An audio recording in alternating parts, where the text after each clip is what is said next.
Le damos la más cordial bienvenida a este programa de predicación y enseñanza de la Palabra de Dios de la Iglesia Bautista Gracia Soberana de la ciudad de Lima, en Perú. Lo dejamos con el pastor Guillermo de Lama.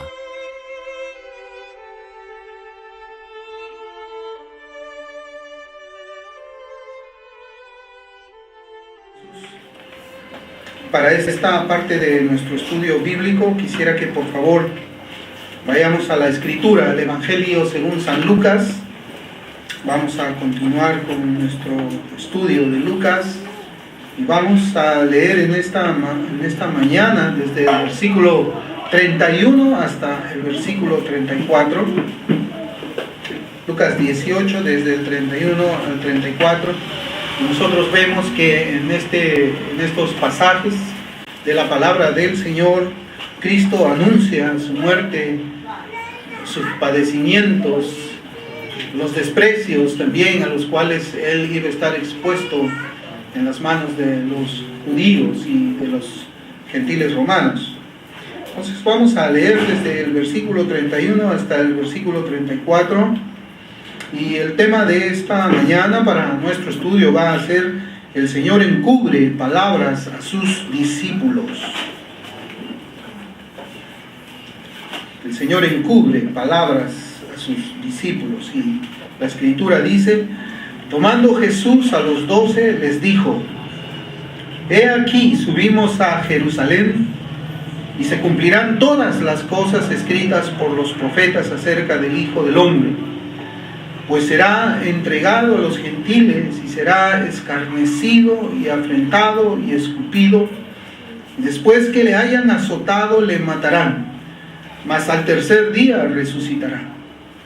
Pero ellos nada comprendieron de estas cosas, y esta palabra les era encubierta y no entendían lo que se les decía. El Señor bendiga su palabra. Y como ya habíamos estado mencionando acerca de esta porción de la Escritura que estamos leyendo, vemos pues que el Señor Jesucristo está prediciendo su muerte, está anunciándole a los discípulos qué es lo que va a suceder una vez que ellos lleguen a Jerusalén. Y en estos pasajes encontramos que el Señor está dirigiéndose a los 12 y se está dirigiendo a ellos de una manera privada, solamente a sus 12 apóstoles, para decirle las cosas que Cristo debía hacer, que eran subir a Jerusalén y lo que iba a suceder en esa ciudad con Él. En esta oportunidad vemos que el Señor ya no habla a la multitud, está hablando a sus discípulos, a los 12, dice la palabra de Dios, incluido también Judas, el traidor. Pero lo que debe llamarnos la atención primeramente es la forma simple, la forma detallada con la cual Cristo habla a los 12. Es una forma de palabras que no necesitan quizás una hermenéutica muy profunda o una exégesis o una discusión. Es fácil de entender. El Señor le habla a los 12 diciendo: se cumplirán todas las cosas escritas por los profetas acerca del Hijo del Hombre. El Señor les dice que será entregado a los gentiles, será escarnecido, será afrentado, será escupido, y después que le hayan azotado, le matarán, pero en el tercer día resucitará. Y es interesante la forma cómo es que el Señor Jesucristo habla, y es sorprendente que los apóstoles no hayan podido entender. La Escritura nos dice claramente que esta palabra, esto que el Señor estaba anunciándoles a ellos, le era encubierta a ellos. Y a partir de esta circunstancia podemos nosotros estudiar nuestro texto llevando un orden.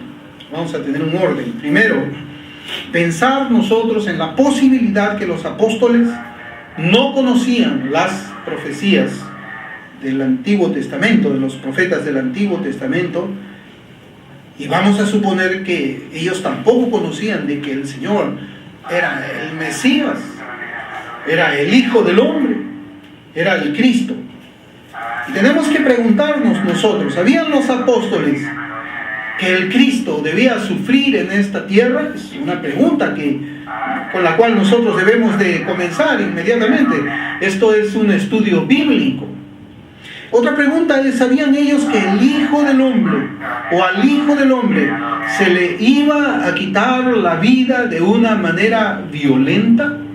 Pues eso es lo que nosotros encontramos en los escritos. En los escritos del Antiguo Testamento son muchísimas profecías que nosotros encontramos acerca del Señor Jesucristo.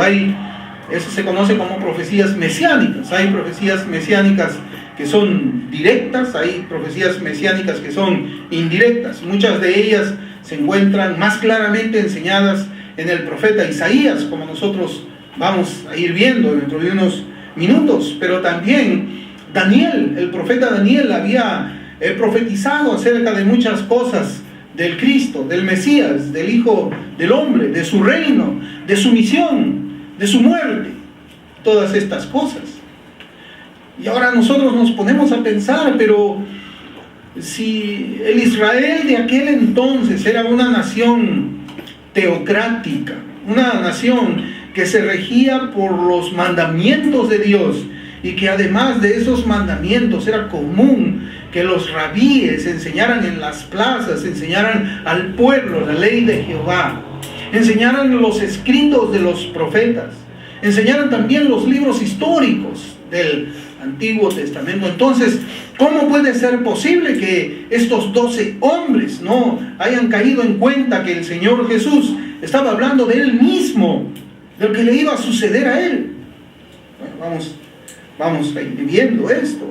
Por eso es que comenzamos nosotros preguntando si es que quizás ellos no sabían esto. Pero vemos que el Señor Jesús habla que todas estas cosas profetizadas sucederán en la ciudad de Jerusalén. ¿A quién? El texto dice que eso le va a suceder al Hijo del Hombre. Pero el Señor Jesucristo dice, tomando los 12, les dijo, he aquí, subimos a Jerusalén. Es decir, van los 12 y también va el Señor a Jerusalén. Y Él comienza a narrar, y les repito nuevamente, todo lo que va a sucederle al Hijo del Hombre ahí en Jerusalén. Por ejemplo, en el Antiguo Testamento encontramos un pasaje que enseña acerca de esta expresión, el Hijo del Hombre. Está en Daniel 7. En Daniel 7, versículos 13 y 14, miren cómo dice la palabra del Señor. Miraba yo en la visión de la noche, y he aquí con las nubes del cielo venía uno como un hijo de hombre, que vino hasta el anciano de días, y le hicieron acercarse delante de él. Y le fue dado dominio, gloria y reino, para que todos los pueblos, naciones y lenguas le sirvieran. Su dominio es dominio eterno, que nunca pasará, y su reino uno, que no será destruido. Esta es una profecía mesiánica, directa, que habla del Cristo, y se refiere al Cristo como el Hijo del Hombre, o Hijo de Hombre. Y en esta profecía Daniel nos habla de un Hijo de Hombre que venía con las nubes del cielo. Es decir, estaba descendiendo. El Hijo del Hombre era Dios.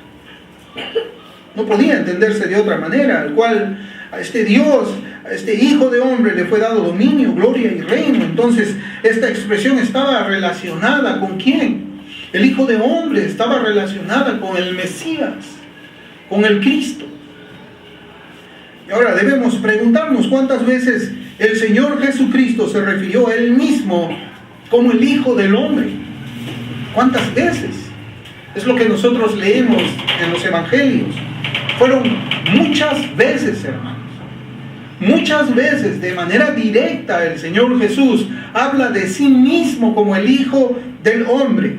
Y si nos vamos a poner a contar, seguramente vamos a llegar a 80 veces en los Evangelios, en la cual Cristo se refiere a sí mismo con esa expresión, y Él lo hizo delante de sus apóstoles. Por ejemplo, Mateo 8:20, voy a citar unos cuantos pasajes de Mateo. En Mateo 8:20 Jesús le dijo: las zorras tienen guaridas y las aves del cielo nidos, mas el Hijo del Hombre no tiene dónde recostar su cabeza. Bueno, nosotros entendemos los contextos en los cuales yo voy a ir hablando estos textos. Mateo 9:6. Pues para que sepáis que el Hijo del Hombre tiene potestad en la tierra para perdonar pecados, dice entonces al paralítico: levántate, toma tu cama y vete a tu casa. En Mateo 10:23, cuando os persigan en esta ciudad, huid a la otra, porque de cierto os digo que no acabaréis de recorrer todas las ciudades de Israel antes que venga el Hijo del Hombre. Mateo 11:19, vino el Hijo del Hombre, que come y bebe, y dicen: he aquí un hombre comilón y bebedor de vino, amigo de publicanos y de pecadores, pero la sabiduría es justificada por sus hijos.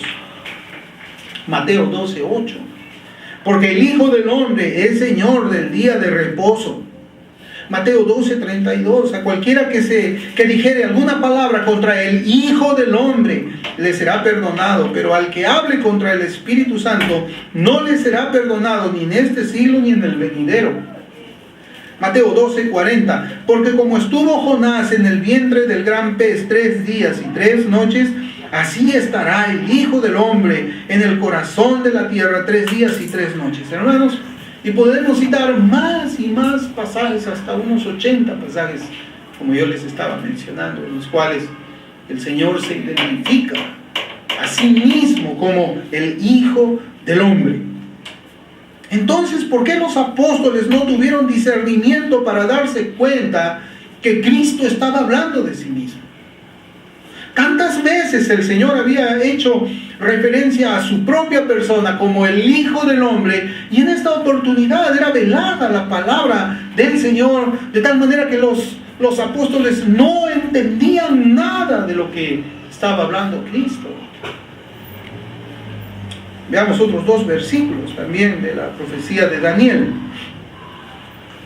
Daniel 9:25-26 dice: sabe pues y entiende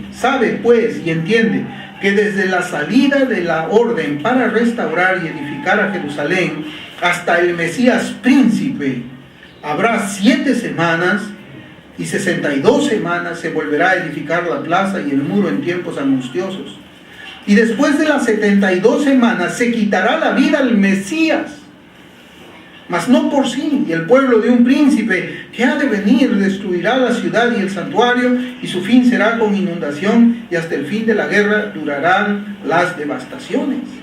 Aquí habla del Mesías príncipe, habla que se quitará la vida al Mesías, es decir, todo lo que estaba profetizado en el Antiguo Testamento acerca de Cristo se tenía que cumplir en Jerusalén. Esta vez encontramos una profecía que nos habla directamente de lo que le sucede al Mesías, y debemos recordar que los apóstoles reconocían al Señor como el Mesías, el Cristo. ¿Se da cuenta cómo es que habla Daniel? Dice el Mesías, príncipe, luego dice se le quitará la vida al Mesías. Eso es lo que, pues bueno, haciendo una lectura sencilla del texto del Antiguo Testamento, se tiene que entender que el Mesías tenía que morir. Se le quitará la vida. ¿De qué otra manera puede ser interpretada esa palabra? De ninguna otra. Por ejemplo, Juan 1, 40, 41, vamos a ver pasajes como es que aún los apóstoles reconocían a Cristo como el Mesías. Juan 1, 40, 41. Andrés, hermano de Simón Pedro, era uno de los 2 que habían oído a Juan y habían seguido a Jesús. Este halló primero a su hermano Simón y le dijo: hemos hallado al Mesías. Tremendo. Tremendo. Andrés dice a Pedro: hemos hallado al Mesías, que traducido es el Cristo. Esto nos da una señal de que ellos ya sabían quién era el hijo del carpintero. Mateo 16, también, no vamos a leer el contexto, pero respondiendo Simón Pedro dijo: tú eres el Cristo, el Hijo del Dios viviente. Y Pedro responde por los 12. Y los 12 están de acuerdo con Pedro, que el Señor Jesús es el Cristo, es el Mesías, el Hijo del Dios viviente, la segunda persona de la Trinidad. En Marcos, capítulo 8, versículos 27 y 29, dice la Escritura: salieron Jesús y sus discípulos por las aldeas de Cesarea de Filipo, y en el camino preguntó a sus discípulos diciéndoles: ¿quién dicen los hombres que soy yo? Ellos respondieron: unos Juan el Bautista, otros Elías, y otros algunos de los profetas. Entonces él les dijo: ¿y vosotros quién decís que soy? Respondiendo Pedro le dijo: tú eres el Cristo. Tú eres el Cristo. Es decir, si es que juntamos nuevamente en nuestra mente todo esto, esa expresión, el Hijo del Hombre, había sido utilizada por Cristo para hablar de Él mismo delante de sus apóstoles. Infinidad de veces ellos escucharon que el Señor hablaba refiriéndose de sí mismo: el Hijo del Hombre, el Hijo del Hombre, el Hijo del Hombre.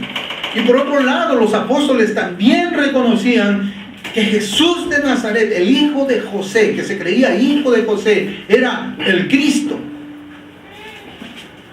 Y ahora el Señor les habla y le dice, tomando Jesús a los 12, le dijo: he aquí, subimos a Jerusalén y se cumplirán todas las cosas escritas por los profetas acerca del Hijo del Hombre. Pero ellos ahora no entendían. En un momento ellos saben que Él es el Cristo, saben que es el Hijo del Hombre, pero ahora no entienden ellos. La Biblia dice así: pero ellos nada comprendieron de estas cosas. Y esta palabra les era encubierta. No entendían lo que les decían. Entonces vemos que por alguna razón ellos no habían reconocido las Escrituras donde se profetizaba acerca de los padecimientos, la muerte del Mesías, del Cristo.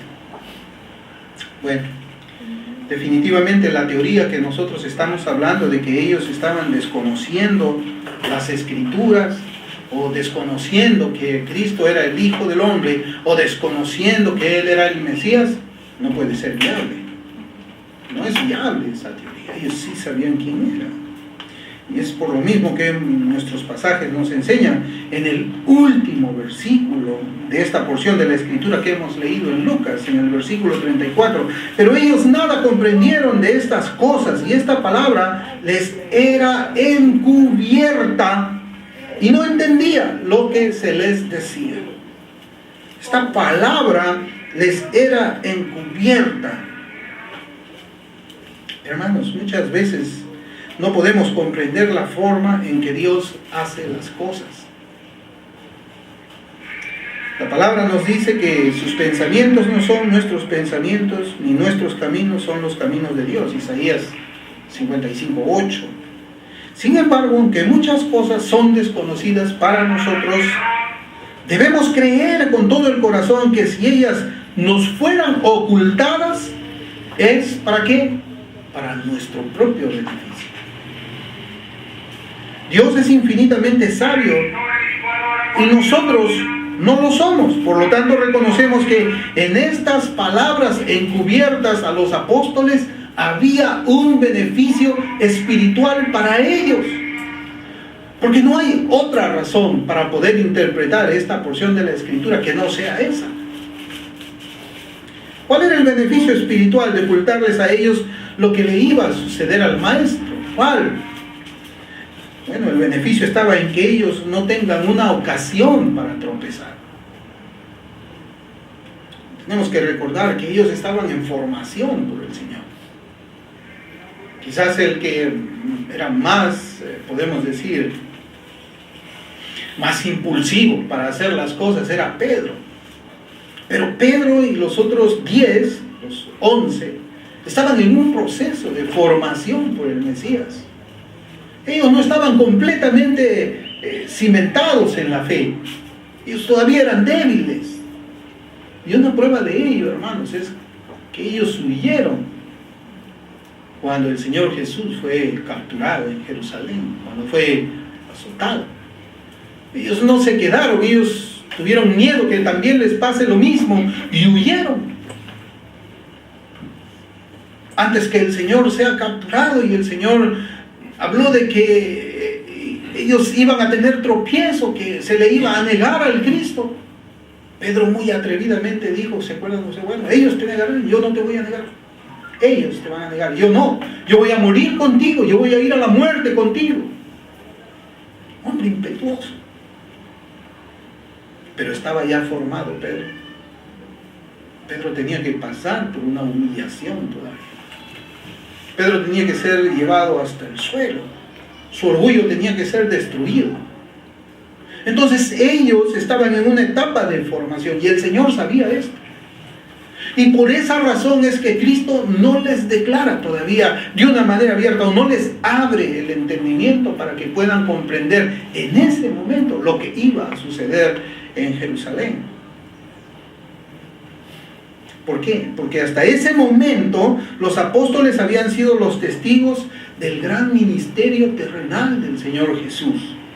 Ellos habían visto todos los grandes milagros que Él había realizado, cómo había resucitado muertos, cómo había expulsado los demonios, cómo los demonios se sujetaban a Él, cómo es que Él confrontaba a la clase teológica de su tiempo con autoridad. Ellos habían escuchado las enseñanzas que el Señor Jesús daba en su ministerio aquí en la tierra. Es decir, ellos cuando veían todo esto que el Señor estaba haciendo hasta ese punto en que estaban encontrándose, ellos decían, no hay nada que pueda detener al Señor. Y si sumamos a esto, lo que ellos tenían en su cabeza era un reino que celestial. Ellos consideraban que iba a haber un reino terrenal. Ellos no habían entendido, leemos en los evangelios, cuántas veces habían discutido entre ellos quién debía ser el primero. Podemos ver la forma vergonzosa en que Jacobo y Juan manipulan a su mamá para que vaya y ella interceda por ellos, delante de Cristo, para que uno se siente a la derecha y el otro a la izquierda. Vimos nosotros todo esto. Ellos estaban viendo el poder de Dios obrando en Cristo. Y como lo dijo Nicodemo, sabemos que vienes de Dios como maestro, porque nadie puede hacer estas señales que tú haces si Dios no está con él. Los apóstoles también veían así. Ellos estaban viviendo con Cristo. Ellos lo veían orar. Ellos vieron tantas maravillas, Señor. Vieron la transfiguración, vieron a Elías que estaba con él junto con Moisés. Ellos vieron cosas tremendas. Pero esto tenía que ser ocultado para ellos. Luego de ver y conocer todo esto, luego que ellos habían cobrado valor al ser testigo de estas maravillas, porque esto era lo que pasaba. Cada vez que ellos veían el poder de Cristo en su predicación, en sus milagros, ellos estaban más valientes, más seguros, más confiados. Ellos estaban próximos a ver al Cristo ahora soportando el ridículo, la mofa, la humillación y finalmente la muerte. Usted se puede dar cuenta, es como un cambio de agua hirviendo, de repente se congela en un abrir y cerrar de ojos. Estar en esa situación donde ellos estaban creciendo en la confianza espiritual de seguir al Cristo, ver al Cristo vituperado, escupido, mofado, insultado, avergonzado, crucificado. Esto tenía que impactar en ellos.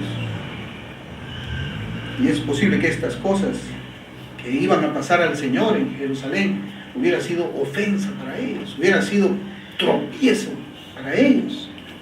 Era posible que ellos mismos pensarían en sus corazones, bueno, Jesús dijo que nos iba a salvar a nosotros y ahora Él necesita ser salvado.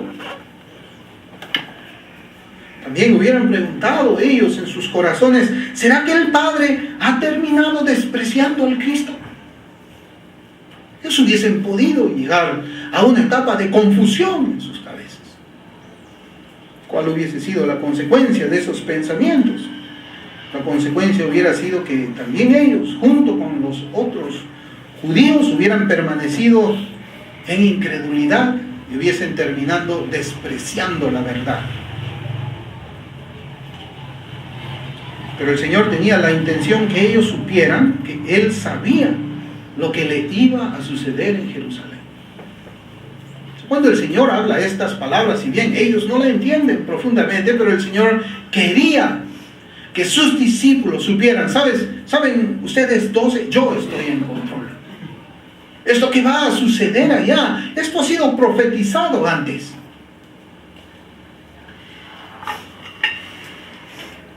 Y todo lo que iba a acontecer en aquella ciudad estaba pues escrito por los profetas en las escrituras del Antiguo Testamento. El Señor quería que ellos supieran que Él tenía el poder para evitar todo esto y aún poder para que los ángeles pelearan por Él. ¿Se acuerda cómo es que el Señor le habló a Pilato? Un solo ángel hubiera sido suficiente para destruir a todos los enemigos del Cristo. Pero ellos debían saber que el Mesías estaba yendo a la muerte de manera voluntaria. Por eso es que Cristo les ama. Para que ellos sepan y entiendan, quizás más profundamente después, que el Señor estaba yendo voluntariamente a la cruz. Voluntariamente a la cruz. ¿Para qué? Para cumplir la justicia del Padre. Y así poder redimir a los que le fueron dados a Él antes de la fundación del mundo. Hay profecías en el Antiguo Testamento, donde, por ejemplo, en Isaías, como les había mencionado, Isaías 56, dice: di mi cuerpo a los heridores y mis mejillas a los que me mesaban la barba. No escondí mi rostro de injurias y de esputos. Voluntariamente estaba yendo el Señor. Isaías 53:7, angustiado él y afligido, no abrió su boca, como cordero fue llevado al matadero, y como oveja delante de sus trasquiladores, enmudeció y no abrió su boca. 53:6, un versículo antes, todos nosotros nos descarriamos como ovejas, cada cual se apartó por su camino, mas Jehová cargó en él el pecado de todos nosotros. Y muchas otras profecías acerca del ministerio redentor del Mesías por el pueblo que le fuera dado antes que todo fuese creado. Ellos tenían que entender algo: que Cristo no fue llevado por la fuerza de ningún mortal a esa cruz. Cristo no fue llevado a la fuerza. Es verdad, lo empujaban, con las manos lo aventaban, lo arrojaban, pero eso no significa de que lo estaban llevando contra su voluntad. No, Él fue obedientemente, sufrió la cruz, voluntariamente. No fue crucificado porque la multitud era mucha y juntos tenían más poder contra Cristo. Ya sabemos que un solo ángel hubiera sido suficiente para destruir a todos ellos. Un solo ángel. Sino que Cristo se sometió a ellos para salvar del pecado a los suyos. Eso es lo que tenían que comprender ellos en esas palabras que el Señor estaba hablando, pero que todavía estaba velada para los 12. Cristo no estaba muriendo como cualquier mortal. El apóstol Pablo lo explica claramente. Por ejemplo, Romanos 5:10 dice: porque si siendo enemigos fuimos reconciliados con Dios por la muerte de su Hijo, mucho más estando reconciliados seremos salvos por su vida. Esa era la misión del Mesías: morir para reconciliar un pueblo con su Padre. Eso lo hizo deseosamente, voluntariamente. 1 Corintios 15:21, por cuanto la muerte entró por un hombre, también por un hombre la resurrección de los muertos. O sea, Cristo no estaba muriendo como cualquier mortal. Cristo era el sacrificio vivo para Dios. Pero ¿qué pasaba? Los 11 apóstoles no lo iban a tomar de esta forma como nosotros ahora lo vemos.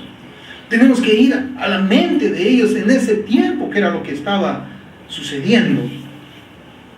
El Señor declara sus sufrimientos a los discípulos, pero ellos no lo entendieron. Esta palabra les era encubierta.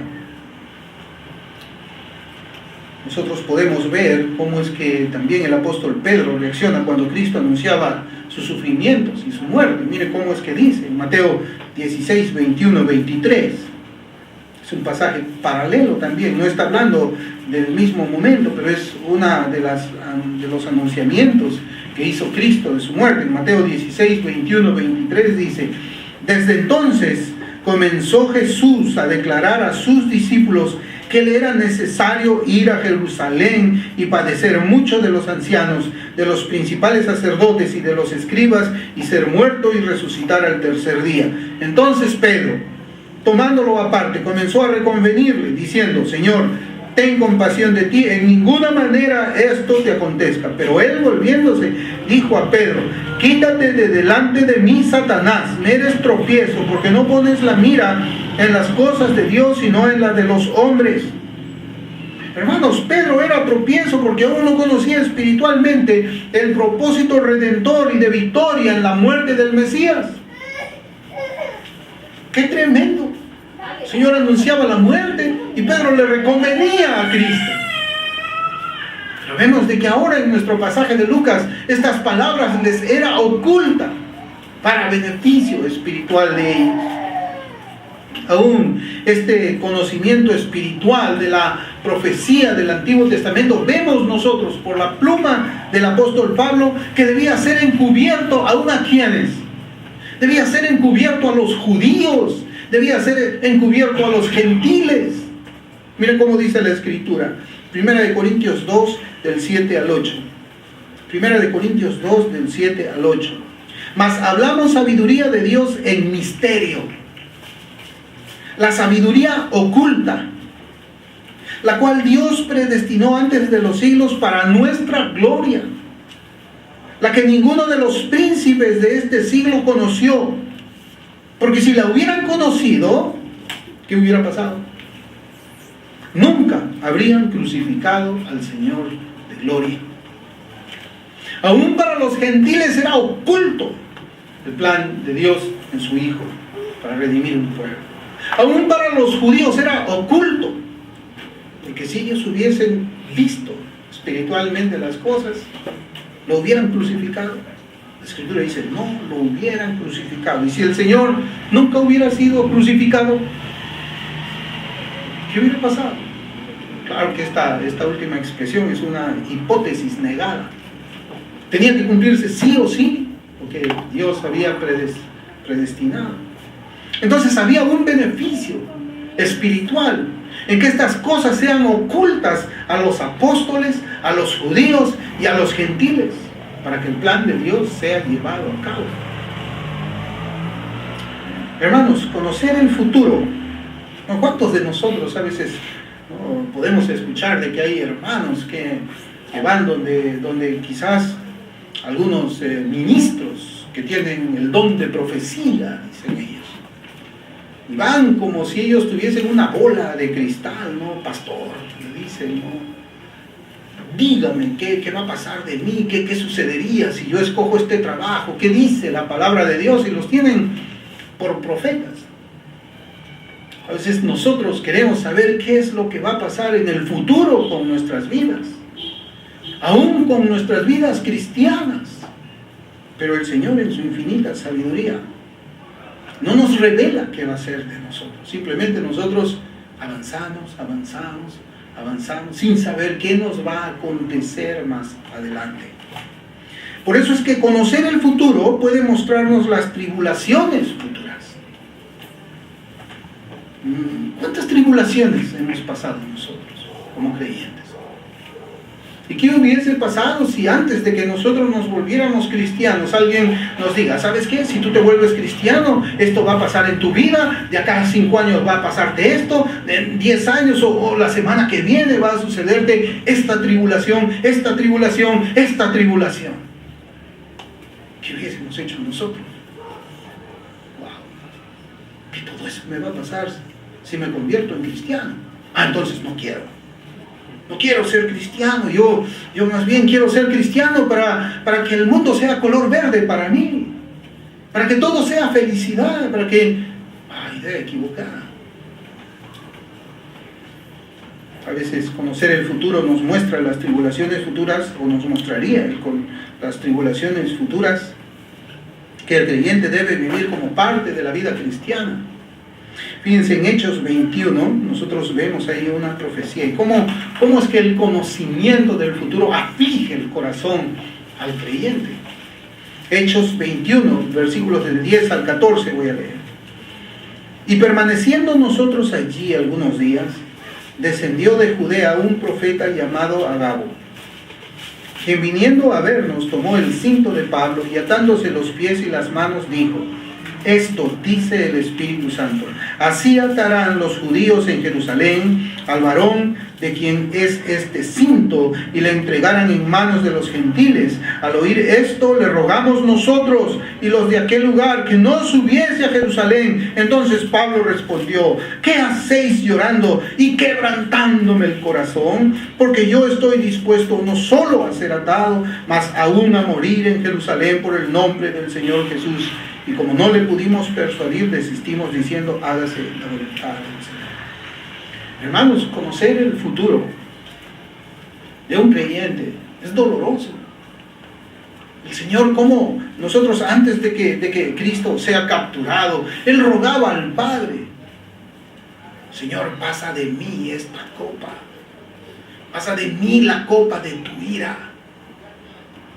¿Y por qué oraba así el Señor?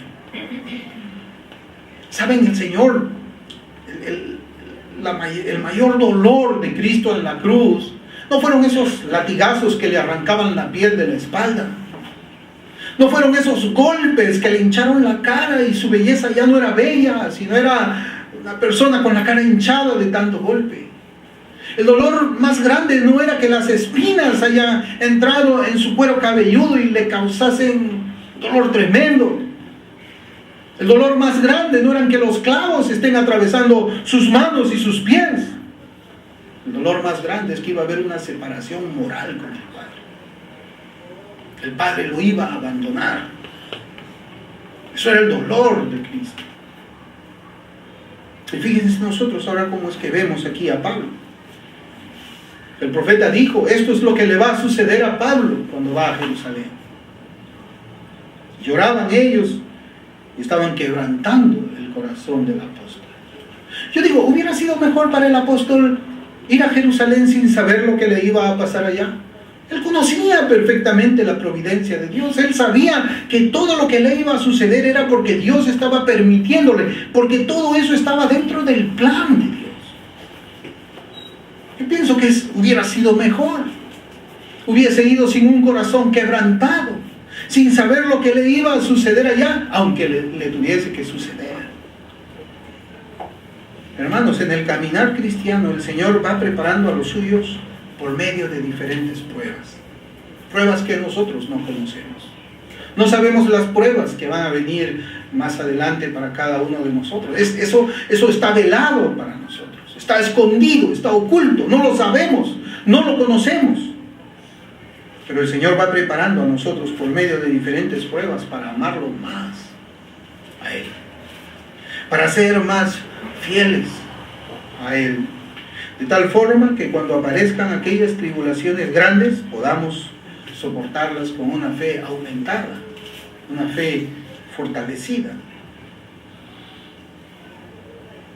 Y miren, después que Cristo resucita, les abre los ojos a los suyos. O sea, esto no se enseña en un tiempo. Fíjense en Lucas capítulo 24, versículos del 44 al 47. Nos enseña que hay un tiempo para recibir la revelación de todas las cosas, pero también hay un tiempo en que esas cosas deben ser ocultadas. Lucas 24, 44 al 47 dice: y les dijo: estas son las palabras que os hablé, estando aún con vosotros, que era necesario que se cumpliese todo lo que está escrito de mí en la ley de Moisés, en los profetas y en los salmos.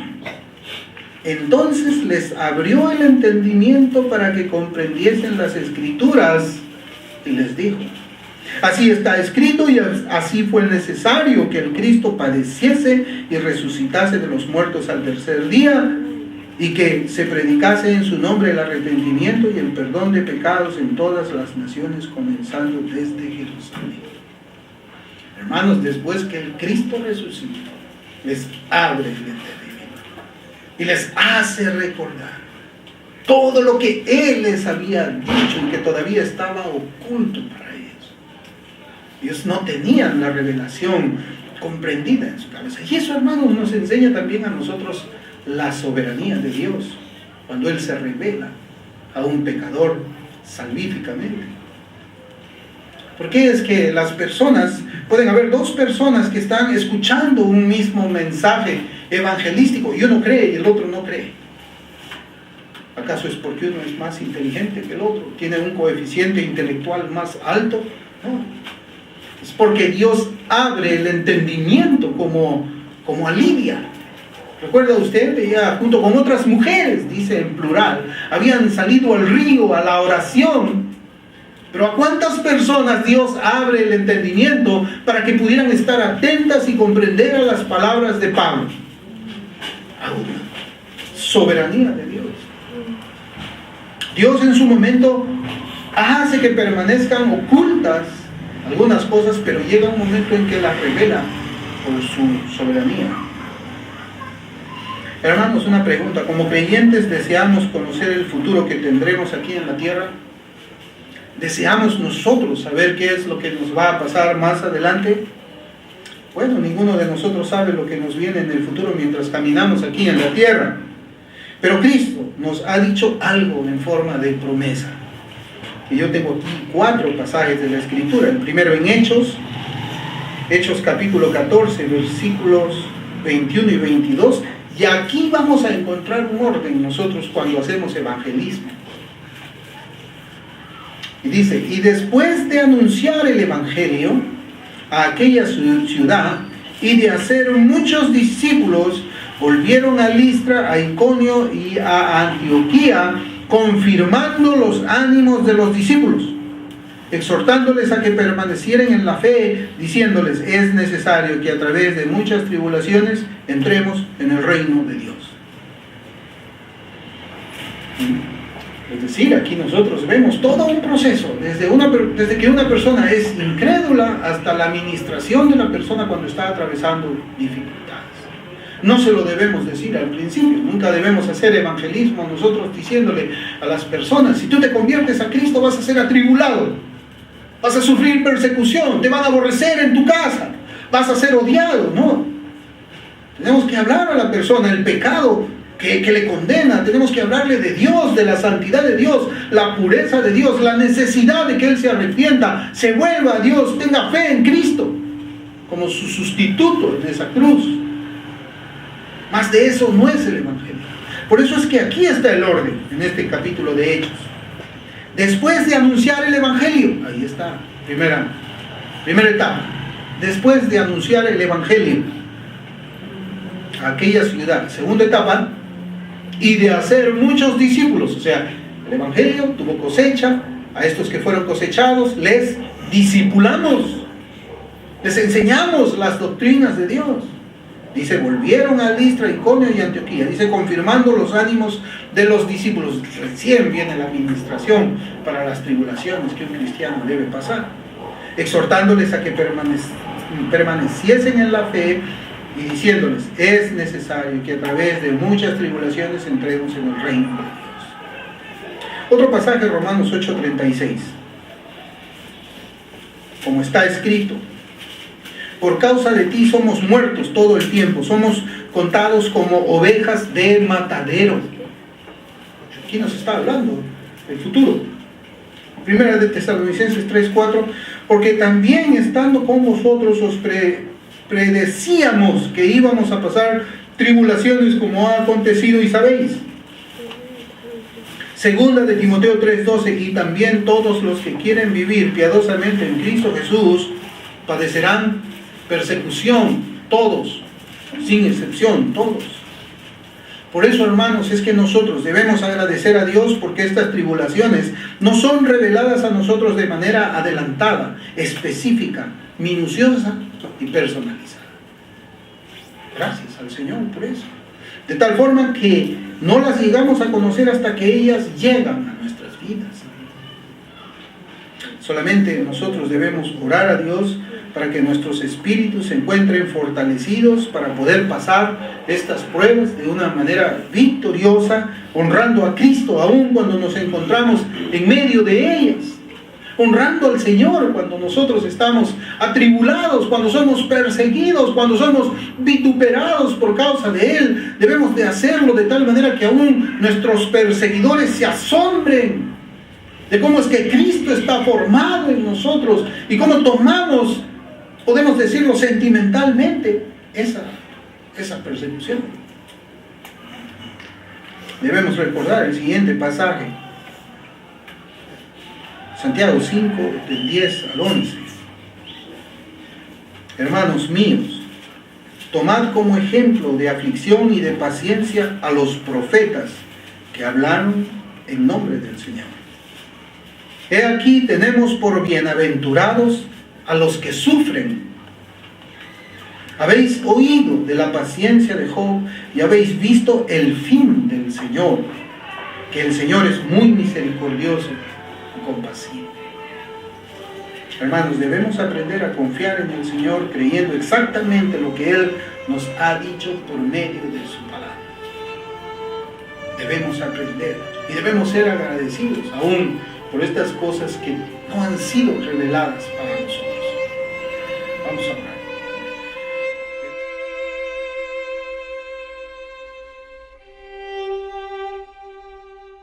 Esperamos que este mensaje haya sido de edificación para su vida espiritual. Para mayor información de nuestro ministerio, nos puede escribir a bautistareformado@yahoo.com. Gracias.